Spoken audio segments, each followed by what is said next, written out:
The country is so divided by politics, I guess impeachment proceedings were inevitable. Democrats have never believed that Donald Trump was fit for office and have been calling for his impeachment since Election Day. Impeach 45! Impeach 45! Republicans, on the other hand, believe that Donald Trump is a crusader in taking on the status quo in Washington. They call it the deep state, a secret syndicate of lifelong politicians and bureaucrats who profit from the status quo and will do anything to keep it that way. And both sides have enough evidence to support their beliefs. And both have one-sided media outlets that will provide each side with selected evidence and talking points arousing passions and anger. I know Donald Trump is blamed for the divide, but that's not true. He was born from it. He is not its maker. And that's not just me saying that. There are analytics. In 2012, the Pew Institute released a study titled "Partisan Polarization Surges in the Bush-Obama Years." The study showed that disagreements between Republicans and Democrats were dramatically widening on issues like the environment and immigration to the point where compromise was not possible.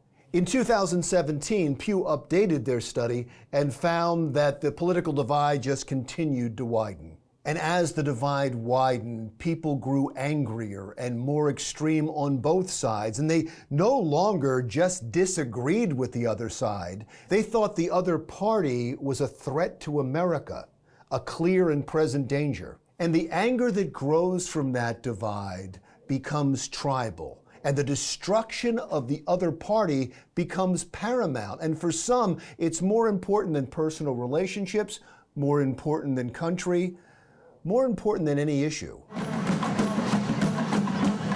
Remember the war protests at the White House and around the country when George W. Bush was president? And every night there'd be a morbid count of casualties in Iraq and Afghanistan.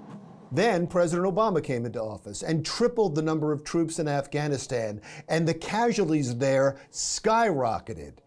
But no more protest at the White House or around the country. And the nightly body count disappeared because the tribe was more important than the issue.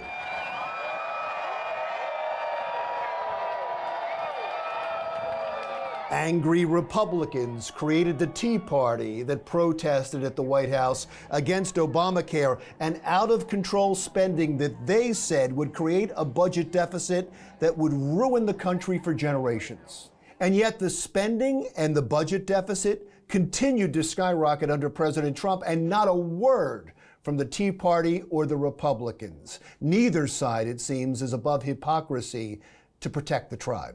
The Pew Institute found that for the first time in our history, over the last decade, we are more divided by politics than race, religion, gender, economic status, or place of origin.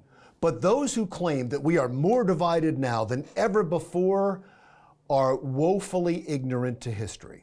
Our nation was created after a bitter divide between Tories and patriots that led to a revolutionary war. It was split in half by a civil war that pitted North against South, and a civil rights movement that pitted black against white.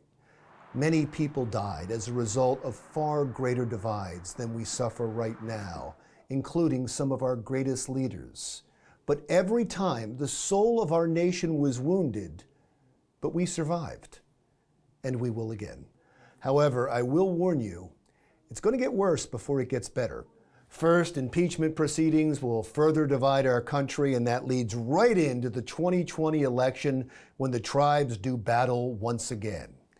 Just remember, we've survived much worse. I'm Larry Mendte. We'll talk again soon.